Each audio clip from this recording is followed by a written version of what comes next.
کو حساب دیں.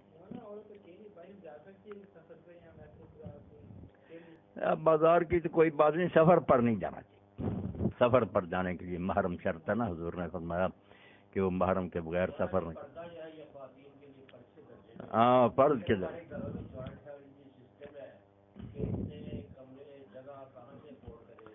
اس پر میں نے خطبے دیے حافظ صاحب، یہ جوائنٹ فیملی سسٹم کو اسلام نہیں روکتا. یہ جو کہتے ہیں نا مولوی حضرات کے زیور زیر سے بھی پردہ کر، یہ انہوں نے اپنی طرف سے باتیں بنائی، لوگوں کے گھروں میں انہوں نے بہت مشکل پیدا کر دیے. کہاں بیچارے چلے جائیں، اور کتنی بار وہ بیچاری منہ چھپاتی رہے. یہ کوئی حکم نہیں، یہ آپ اپنی طرف سے بنایا. بہت خطبے ہیں میرے اس پر، جس میں میں نے 4 سٹیج جو ہے نا خطبے یہ پردے کے، کہ خاوند بیوی کا کہاں تک پردہ ہے، محرم لوگوں کے ساتھ کیا پردہ ہے، جو محرم نہیں مگر رشتہ دار ہیں یا دوست ہیں گھر میں آتے ہیں ان کا کیا پردہ، اور جو بالکل بیگانے ہیں گھر سے باہر ان کا. یہ چاروں آیتوں حدیثوں سے واضح کیا. وہ لینا چاہیے آپ سب گھروں میں سنانا چاہیے، ورنہ یہ تو جینا حرام کر دے، یا بالکل بے پردگی، یا پھر وہ گھر میں بھی بیچاری ہر وقت مصیبت میں پڑی. یہ جو کہتے ہیں نا کہ آپ نے فرمایا دیور موت ہے، اس کو ہی نہیں سمجھ. پوچھا میں نے یہ سوال ہے وہ ڈھونڈ کر آ سکتا، یہ عثمان لے کر نا بالکل بڑی تفصیل سے میں نے سب کو بیان کر کہ دین میں اصل پردہ کیا. اس کو پتہ پڑھنے کے بعد پتہ چلتا کہ گھر سے باہر جانے کے وقت حکم ہے کہ چہرہ چھپاؤ، وہ غیروں سے واسطہ.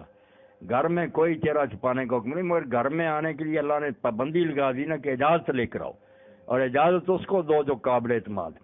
اگر رشتہ دار بھی مگر بدماش ہے نہیں گھر میں داخل ہونے دینا. ہاں اگر وہ آ سکتا ہے گھر میں، اتنا اس پر اعتماد کرتے ہو، تو پھر اللہ کہتا منہ اور ہاتھ یہاں سے یہ ننگے رکھے جا سکتے ہیں مگر بغیر زیب و زینت کے، بن سور کرنی سادہ.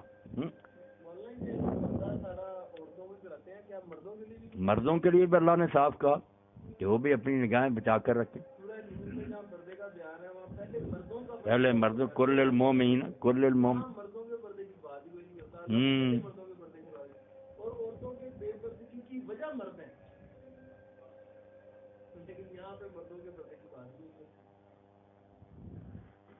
مردوں کے پردے کی آپ بتائیں نا، وہ کیا بات ہے. وہ تو الگ بات ہے نا کہ وہ نظریں بچائیں، مگر پردہ جو ہے کہ مرد چھپے ہیں یہ بتائیں نا. یہ تو کہیں یہ تو جب سے دنیا چلی ہے مرد نہیں کہیں چھپ کر نکلے.